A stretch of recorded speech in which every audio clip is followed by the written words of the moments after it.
வடநாட்டுல பாருங்க பன்னிக்குட்டி குட்டி போடுற மாதிரி எல்லாம் குட்டி போடுறாங்க.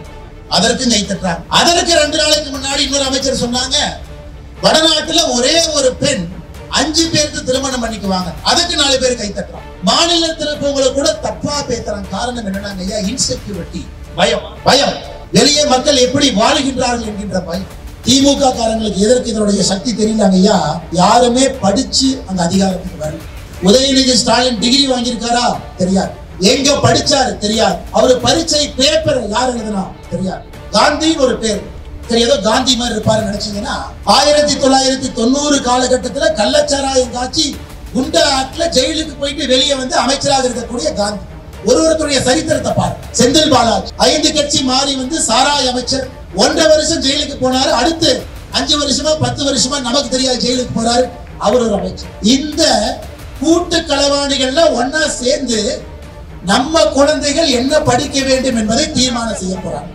பெருசு பக்கத்திலே கொண்டு வந்து வைக்கிற, தெரியுதா தெரியல, நான் தெரியுறேனா தெரியல, போர்டு தெரியுதா தெரியுது, என்ன பெருசு மட்டும் தெரியலங்கிற தம்பினா மலைக்கு கூட பள்ளிக்கூடம் பக்கம் ஒதுங்கல தம்பி, அதனால தெரியாது.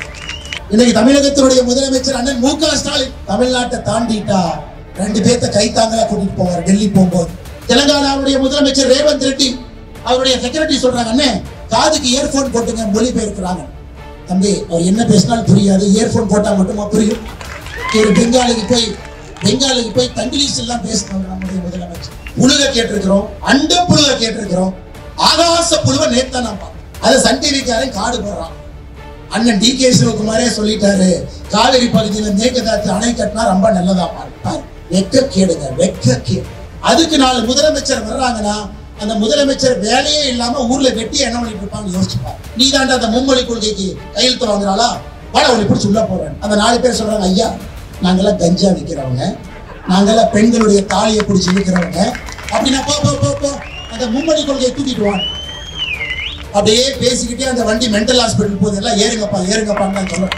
அப்படியே சொல்லிட்டு திரிங்கப்பா, அந்த வெள்ளை கலர் வண்டியில ஏறு, அப்படியே மென்டல் ஹாஸ்பிட்டல் போயிடலாம். எப்படி 200 சீட் கொடுப்பா? இன்னைக்கு தமிழ்நாட்டை பொறுத்த வரைக்கும் ஒரு திமுகவுடைய மேடைக்கு போனீங்கன்னா ஆபாச பேச்சுக்கள், அவங்க பேசுறது எல்லாமே ஒரு ஆபாச பேச்சுக்கள். அதை கை தட்டுறதுக்கு ஒரு 100 பேர். அதை முதலமைச்சர் மு.க. ஸ்டாலின் அவங்க எல்லாம் கை தட்டுறாங்களே, அப்ப நம்ம சரியான பாதையில தான் போறோம் அப்படின்னு ஒரு மாய உலகத்துல அமர்ந்திருக்கின்றார். நிச்சயமாக 2026 தேர்தலில் 200 சீட்டு ஜெயிச்சிருவோம் அப்படின்னு ஒரு மாய உலகத்துல இருக்காரு. ஏன்னா அங்க இருக்கக்கூடிய திமுகவினுடைய தொண்டர்கள் அந்த ஆபாச பேச்சுக்கு கை தட்டுறாங்க. 2 நாட்களுக்கு முன்பு ஒரு திமுகவினுடைய அமைச்சர் சொல்றாங்க, வடநாட்டுல பாருங்க பன்னிக்குட்டி குட்டி போடுற மாதிரி எல்லாம் குட்டி போடுறாங்க, அதற்கு கை தட்டுறாங்க. அதற்கு 2 நாளைக்கு முன்னாடி இன்னொரு அமைச்சர் சொன்னாங்க, வடநாட்டுல ஒரே ஒரு பெண் 5 பேருக்கு திருமணம் பண்ணிக்குவாங்க, அதுக்கு 4 பேர் கை தட்டுறாங்க. பீகார்ல உத்தரப்பிரதேசத்துல இருக்கிறவங்க எல்லாமே தொழிலாளிகளாக மட்டும்தான் இருக்கிறாங்க, அதுக்கு 4 பேர் கை தட்டுறாங்க. ஏன்னா இவர்கள் யாருமே கும்மிடி பூண்டியை தாண்டி பாரதம் எப்படி இருக்குன்னு பார்த்தது கிடையாது.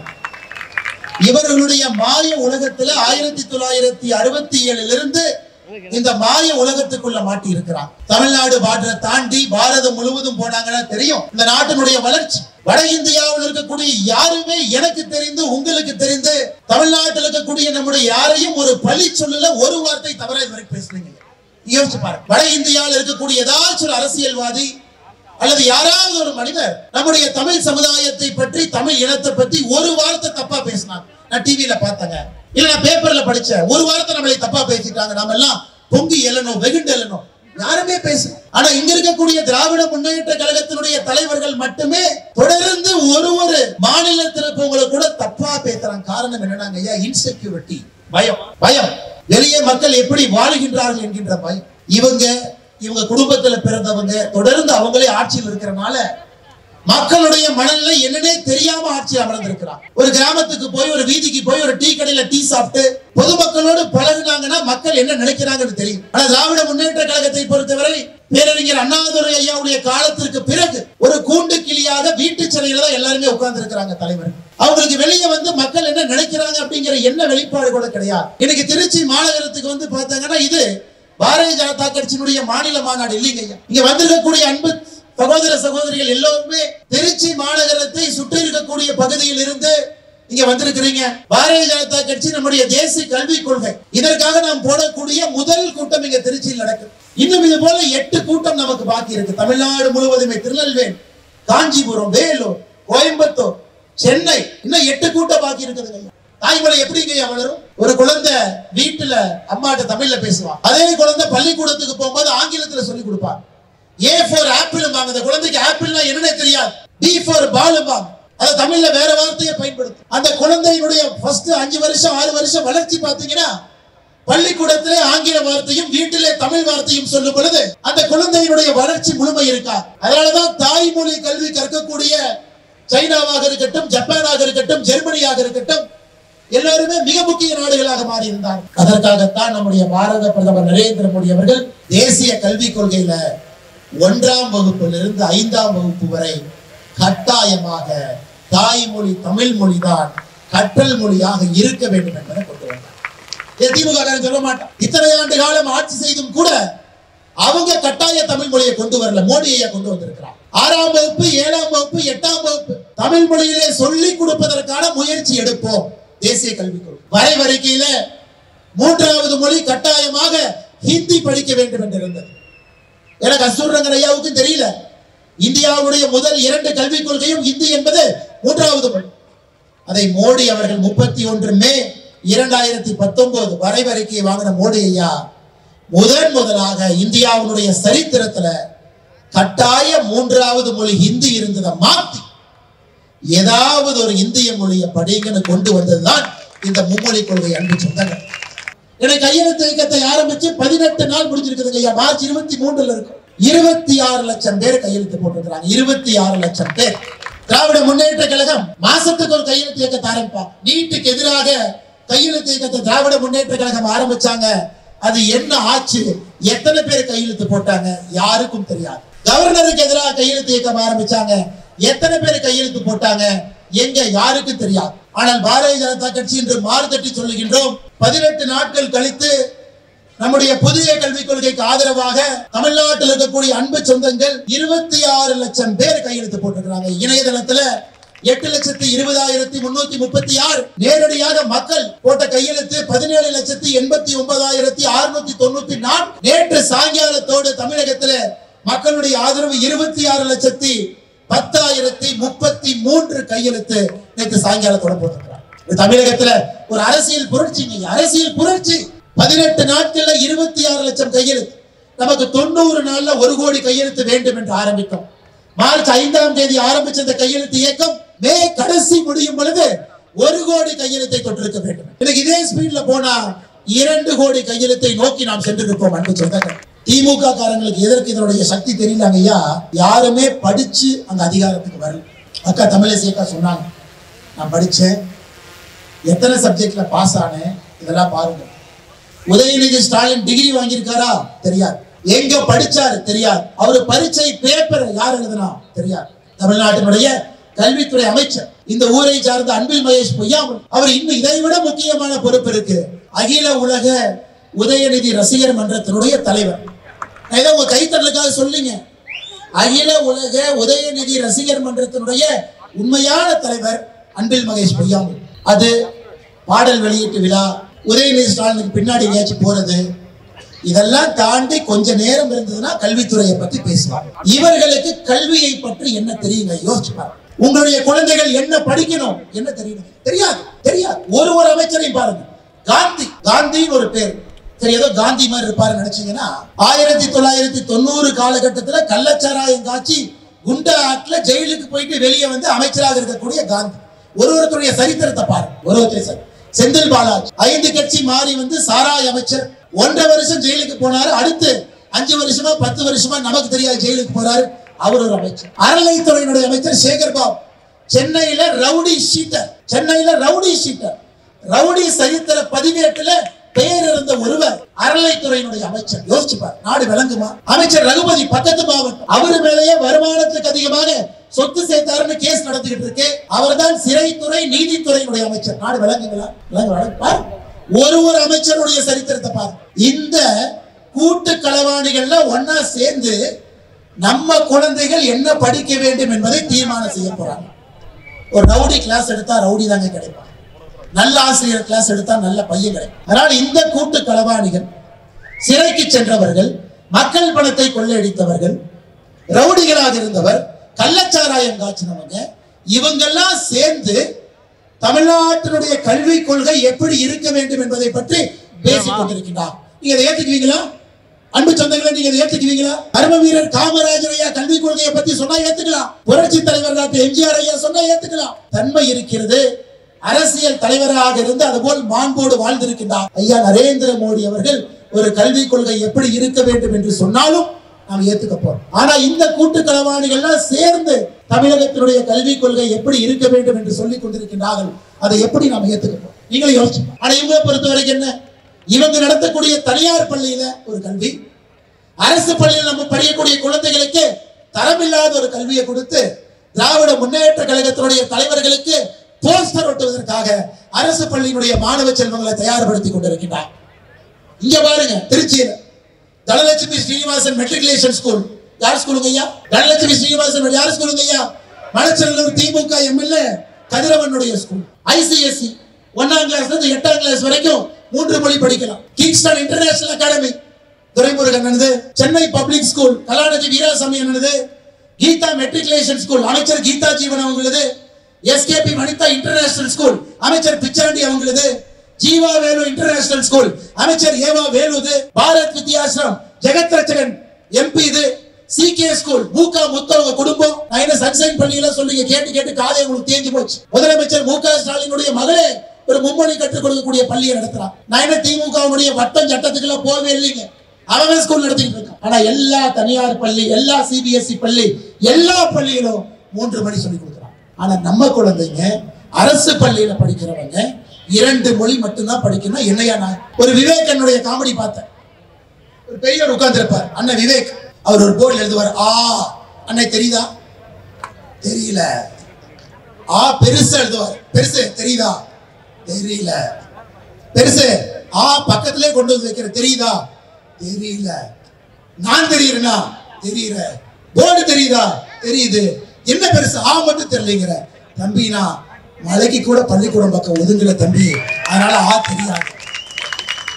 இன்னைக்கு திமுகவுடைய எம்எல்ஏ அப்படித்தான் இருக்கிறான். இந்த 3 மொழி போய் 3வது மொழி அழிச்சிட்டு வா. ஒரு திமுக எம்எல்ஏ பெயிண்ட் டப்பாவை தூக்கிட்டு போறார். எதுனா 3வது மொழி 1 2 3 3வது மொழி அழின்னு ஆங்கிலத்தை அழிச்சிட்டு வர்றார். இதுதான் இந்த மாதிரி முறையில வந்த திமுகவுடைய தொண்டை எப்படி இருப்பான் பாரு. 3வது மொழின்னு இங்கிலீஷ் அழிச்சதுக்கு அப்புறம் சொல்றான், பெருசு அது 2வது மொழி மாதிரி தெரியுது, ஹிந்தி மேல இருக்குது, அதான் இவர்கள்லாம் இன்னைக்கு நமக்கு புத்தி சொல்லிக் கொண்டிருக்கின்றார்கள். தமிழகத்துல எப்படிப்பட்ட கல்விக் கொள்கை இருக்கணும், நாம என்ன படிக்கணும். அது மட்டும் இல்லைங்க, இன்னைக்கு தமிழகத்தினுடைய முதலமைச்சர் அண்ணன் முக ஸ்டாலின் தமிழ்நாட்டை தாண்டிட்டா 2 பேர்த்த கைத்தாங்களா கூட்டிட்டு போவார் டெல்லி போகும்போது. ஏன்னா அவர் பேசுறது அங்க இருக்கவங்களுக்கு புரியாது, அவங்க பேசுறது இவங்களுக்கு புரியாது. பார்லிமெண்ட்ல போய் 39 பேசுறவங்க யாருக்கும் புரியாது, மிச்சம் இருக்கிறவங்க பேசுறது 39க்கு புரியாது. இன்னைக்கு தமிழ்நாடு வளராம இருப்பதற்கான அடிப்படை காரணம் இங்க இருக்கக்கூடிய யாரு பேசுறது யாருக்குமே புரியாது. ஆங்கிலமும் பேச தெரியாது, தமிழும் தரக்கும். நீங்க நல்லா யோசிச்சு பாருங்க ஐயா, 10ஆம் கிளாஸ் தமிழ்ல எத்தனை பேர் ஃபெயில் ஆகுறாங்க? 2022 57,000 பேர். 12ஆம் கிளாஸ் பரீட்சை போன வருஷம் 72,000 பேர் எழுதவே. இன்னைக்கு நம்முடைய குழந்தைகளுக்கு இது போன்ற ஒரு கல்வி திட்டத்தை கொடுத்துட்டு தமிழ்நாடு வளர்ச்சி அடையும், தமிழ்நாடு வளர்ச்சி அடையும் என்று பகல் கனவு கண்டுட்டு இருக்கிறாங்க. அன்பு சொந்தங்கள், இன்னைக்கு இதெல்லாம் மறைக்கிறதுக்கு புதுசா ஒன்று ஆரம்பிச்சிருக்கிறான். இங்க பாருங்க, ஒரு பெரிய போர்டு நம்முடைய பாரதிய ஜனதா கட்சி வச்சிருக்கிறான். தமிழ்நாட்டிற்கு பக்கத்து மாநிலங்கள் செய்யக்கூடிய அநியாயம். முல்லை பெரியார் அணையினுடைய நீர்மட்டத்தை கேரளா உயர்த்த மாட்டாங்க. தேவி அணையை ரிப்பேர் பண்றதுக்கு ஒரு கொத்தனார் ஐயா போய் 11 வருஷம் ஆச்சு, திரும்பி வரல. அவருக்கு என்ன ஆச்சுன்னு யாருக்குமே தெரியாது. அப்பப்ப ஷட்டர் உடையும், தண்ணி வெளியே வரும், யார் உடைக்கிறாங்கன்னு தெரியாது. இது முல்லை பெரியாறு பேபி அணையினுடைய நிலை. செண்பகவல்லி அணையை சரிப்படுத்தி 30 வருஷம் ஆகுது. தென்காசி போன்ற பகுதிகளுக்கு தண்ணி இல்லை. நாம கேரளாவுக்கு கனிம வளத்தை கொடுப்போம், கடத்திட்டு எடுத்துட்டு போவாங்க. ஆனா கேரளாக்காரன் அங்க இருக்கக்கூடிய குப்பையை கொண்டு வந்து இங்க போட்டுட்டு போவாங்க. கம்யூனிஸ்ட் ஆட்சியாளர். இன்னைக்கு அந்த பெண்ணையாரி விஜயன் அவர்களுக்கு செவப்பு கம்பளம் போட்டு ஐயா வாங்க ஐயா வாங்க ஐயா வாங்கன்னு நேற்று சென்னையில மீட்டிங் நடத்துறாங்க. கர்நாடகாவில் டிகே சிவகுமார், கர்நாடகாவுடைய துணை முதலமைச்சர், மேகதாதுல அணை கட்டியே தீர்வன் நிற்கிறார். தமிழ்நாட்டுக்கு வரக்கூடிய காவேரி தண்ணியை இன்னும் கொஞ்சம் குறை பண்ணிக்கிறார். அவரை போய் காலில் மட்டும்தான் திமுக கார உழுவுல அவரை கூட்டிட்டு வர்றாங்க. நேற்று பாரதிய ஜனதா கட்சி தமிழ்நாடு முழுவதுமே நீங்க நம்முடைய தலைவர்கள் எல்லாமே கருப்பு கொடி ஏற்றி போராட்டம் பண்ண எதுக்கு? தமிழ்நாட்டினுடைய உரிமையை விட்டு கொடுத்துட்டு அரசியல் லாபத்திற்காக இந்த தலைவர்கள் எல்லாம் சென்னை கூப்பிட்டு உப்பு சப்பு இல்லாத காரணத்திற்கு உப்பு இருக்கிற ஒரு பஜ்ஜியை கொடுத்து மீட்டிங் நடத்திட்டு இருக்கிறையா? உங்களுக்கு எல்லாம் வெக்கமா இல்லையா? நேற்று நடந்த மீட்டிங் ஒரு உப்பு சப்பு இல்லாத ஒரு மீட்டிங், உப்பு போட்ட பஜ்ஜியை சாப்பிடுறதுக்காக ஒரு 4 மாநிலத்தினுடைய முதலமைச்சர்கள் கலந்திருக்கக்கூடிய மீட்டிங். யாரு பேசுறது யாருக்கும் புரியாது. முதலமைச்சர் ஸ்டாலின் பேசுறார், தெலுங்கானாவுடைய முதலமைச்சர் ரேவந்த் ரெட்டி அவருடைய செக்ரட்டரி சொல்றாங்க, அண்ணே காதுக்கு இயர்போன் போட்டுங்க, மொழிபெயர்க்கிறாங்க. தம்பி அவர் என்ன பேசினாலும் புரியாது, இயர்போன் போட்டா மட்டுமா புரியும்? ஒரு பெங்காலுக்கு போய் தங்கிலீஷ் எல்லாம் பேசினவர் நம்முடைய முதலமைச்சர். அவர் போடுங்க அந்த காட்சியை பாருங்க. தெலுங்கானால அந்த முதலமைச்சர் எதுக்குங்க மீட்டிங்கு போனீங்க? அவர் தமிழ்ல பேசுறாரு, உங்களுக்கு தமிழ் தெரியாது, நீ உட்கார்ந்து கேட்டீங்க, காதுக்கு அந்த மொழிபெயர்ப்பு கூட போடணும். டி.கே. சிவகுமார் வெக்கமே இல்லாம பிரஸ் மீட்ல சொல்றாரு, மேகதாத்து அணை கட்டுனா தமிழ்நாட்டுக்கு நல்லதாமா. புழுக கேட்டிருக்கிறோம், அண்ட புழுக கேட்டிருக்கிறோம், ஆகாச புழுவை நேத்தா நான் பார்த்தேன். கர்நாடகாவுல மேகதாத்துல அணை கட்டுனா தமிழ்நாட்டு விவசாயிகளுக்கு நல்லது. இதனால ரொம்ப போச்சு. அதை சன் டிவிக்காரன் காடு போடுறான். அண்ணன் டி.கே. சிவகுமாரே சொல்லிட்டாரு, காவிரி பகுதியில் மேகதாத்து அணை கட்டினா ரொம்ப நல்லதாமா. வெக்க கேடுங்க, வெக்க கேடு. எப்படி எல்லாம் ஒரு நரேட்டிவ் செட் பண்றாங்க. தமிழிசைக்காவும் பொன்னார் ஐயாவும் ராஜா அண்ணன் பேசும்போது சொன்னாங்க, ஸ்டாலின் ஐயா மீட்டிங்ல பேசுறாரு, எழுதி வச்சதை படிக்கிறாரு. உதயநிதி அண்ணன் சைட்ல உட்கார்ந்து இருக்காரு. கனிமொழி அக்கா குறுக்கு மறுக்கு இங்கேயும் ஓடுறாங்க. ஏன் ஓடுறாங்கன்னு யாருக்குமே தெரியாது. அது திமுக விழாவா, அது குடும்ப விழாவா, நேற்று தமிழக அரசு நடத்திய விழாவா? அது காசு யார் செலவு பண்ணாங்க? அத்தனை பேருக்கு பஜ்ஜி போட்ட செலவு யாரு? திராவிட முன்னேற்ற கழகத்தினுடைய செலவா, தமிழக அரசினுடைய செலவு? யோசிச்சு பாரு. இப்படிப்பட்ட முட்டாள்களாக திராவிட முன்னேற்ற கழகத்தினுடைய தலைவர்கள் இருக்கிறாங்க. அதுக்கு ஒரு கூட்டம் போடுறாங்க. அதுக்கு 4 முதலமைச்சர் வர்றாங்கன்னா அந்த முதலமைச்சர் வேலையே இல்லாம ஊர்ல வெட்டி என்ன பண்ணிட்டு இருப்பாங்க யோசிச்சு பாரு. ஒரு வேலை இருக்கிற முதலமைச்சர் வருவாங்களா? பாராளுமன்றத்துல சொல்லல, தொகுதி மறுசீரமை பத்தி பேசல, அதை பத்தி யாருமே கேள்வி கேட்கல. இங்க வேலை இல்லாத ஒரு முதலமைச்சர் ஐயா மு.க. ஸ்டாலின் கூட்டம் போடுறாருன்னு 3 பேர் வேலை இல்லாம பிளைட்டை பிடிச்சு வர்றாங்க. கொடுமை, கொடுமை. இதையெல்லாம் பார்க்க வேண்டிய ஒரு துர்பாகியம் தமிழக மக்களுக்கு இருக்கு. அன்பு சொந்தங்களே, இதையெல்லாம் உடைத்து தகர்த்தெறிய வேண்டிய நேரம். அடுத்த பட்ஜெட்டுங்க ஐயா கோர்ட்ல இருந்து ஆர்டர் போட்டுருக்காங்க, 8:30 மணிக்குள்ள பேசி முடிச்சிடணும். ஏன்னா இந்த மாதிரி சமீபத்தில் ஒரு ஜோக்கு பார்த்தேன். ஒரு காவல்துறை நண்பர் இருக்கார், 4 பேர் ரோட்ல போறாங்க, நீ தாண்டா அந்த மும்மொழி கொள்கைக்கு கையெழுத்து வாங்குறாளா, வாழ உன்னை பிடிச்சி உள்ள போறேன். அந்த 4 பேர் சொல்றாங்க, ஐயா நாங்கெல்லாம் கஞ்சா விற்கிறவங்க, நாங்கெல்லாம் பெண்களுடைய தாலியை பிடிச்சி விற்கிறவங்க, அப்படின்னா போ அந்த மும்மொழி கொள்கையை தூக்கிட்டு வாங்க. அது மாதிரி மும்மொழி கொள்கைக்கு ஆதரவாக இன்னைக்கு ஒரு பொதுக்கூட்டம் போட்ட அனுமதி இல்லை. கோர்ட்டுக்கு போய் எங்க இருக்கக்கூடிய தலைவர்கள் கோர்ட்டினுடைய அனுமதி வாங்கி கோர்ட் சொல்லியிருக்கிறாங்க 8:30 மணிக்குள்ள முடிச்சு. அதனால நாமளும் வேகமா முடிக்கணுங்க ஐயா, நீங்களும் ரொம்ப தூரம் போகணும். 27,000 கோடி சர்ப்ளஸ் பட்ஜெட். செலவை விட 27,000 கோடி வரவு அதிகம். அது ஒரு பட்ஜெட், ஒரு ஆட்சி. நீ என்ன பட்ஜெட் போட்டிருக்கிற? 52,000 கோடி டாஸ்மார்க் வருமானம். 52,000 கோடி டாஸ்மார்க் வருமானத்தை வச்சுக்கிட்டு 1,00,000 கோடி செலவு வருமானத்தை விட அதிகம். அப்ப டாஸ்மார்க் பணம் இல்லைன்னா 1,50,000 கோடி செலவு வருமானத்தை விட அதிகம். போன வருஷம் மட்டும் ஐயா நம்ம வாங்கின கடன் உங்களுக்கு தெரியுமா? 1,62,000 கோடி ரூபாய். போன ஆண்டு நாம் வாங்கின கடன், மொத்தமாக நாம் வாங்கி இருக்கக்கூடிய கடன் 9,00,000 கோடி. இந்தியால யாருமே 9,00,000 கோடி வாங்கல. கேட்டா நம்பர் 1 முதலமைச்சர் இவரே. அவருக்கு பேர் கடன் வாங்குறது நம்பர் 1, கொள்ளையடிக்கிற நம்பர் 1, ஊழல்வாதிகள் வச்சிருக்கிற நம்பர் 1, பெண்களுடைய செயினை டபக் டபக்குன்னு பிடிக்கிற நம்பர் 1, ஊழல் இல்லாத துறையே இல்லை அதுல நம்பர் 1, பாலியல் குற்றம் நடக்காத நகரமே இல்லை அது நம்பர் 1, தினமும் கொள்ளை நடக்காத ஒரு நாளே இல்லை இது நம்பர் 1. இவங்க நீங்க சொல்லிட்டு இருக்கிறாங்க 200 பேர் போடுவாங்க, 200 சீட் வரும். அப்படியே பேசிக்கிட்டே அந்த வண்டி மென்டல் ஹாஸ்பிட்டல் போகுது, எல்லாம் ஏறுங்கப்பான்னு தான் சொல்றேன். அப்படியே சொல்லிட்டு திரிங்கப்பா, அந்த வெள்ளை கலர் வண்டியில் ஏறு, அப்படியே மென்டல் ஹாஸ்பிட்டல் போயிடலாம். எப்படி 200 சீட் கொடுப்பான்? எப்படிங்க தமிழக மக்கள் 200 சீட் கொடுப்பாங்க? வரலாறு காணாத மோசமான ஒரு ஆட்சி. எப்படி 200 கொடுப்பாங்க? இதுல இன்னைக்கு பாரதிய ஜனதா கட்சியினுடைய மகளிர் 92 பேரை கைது பண்ணிருக்காங்க ஐயா. 92 பேர். எதுக்கு 92 பேரை கைது பண்ணாங்கன்னா டாஸ்மார்க்ல போய் அப்பா படத்தை வச்சது. ஏன்னா நம்ம மகளிர் அணி பாருங்க, அவங்களுக்கு குறும்பு. ஐயோ பாவம் எல்லாம் குடிக்கிறாங்க, யாரு மது கொடுத்தாங்கன்னே தெரியாம அந்த வெயில நிக்கிறாங்க. ரேஷன் கடைக்கு போனா ரேஷன் கடை தெரியுதோ இல்லையோ முதலமைச்சருடைய போட்டோ தான் அவ்வளவு பெருசா தெரியும். ஒரு டாய்லெட் முதலமைச்சர் நிதியிலிருந்து கட்டியிருக்கிறான், டாய்லெட்டை விட ஒரு போட்டோ பெருசா இருக்கு. பஸ்ல ஏறினீங்கன்னா போட்டோ இருக்குது, போட்டோ பார்த்துட்டு போனா கீழே தரையில விழுந்துருவீங்க. நான் கீழே ஃபுல்லா ஓட்டேன், ஆனா எல்லா இடத்துலயும் போட்டோ. மகளிர் யோசிச்சாங்க, ஒரு டாஸ்மார்க்லயும் போட்டோ போட்டுடலாம்.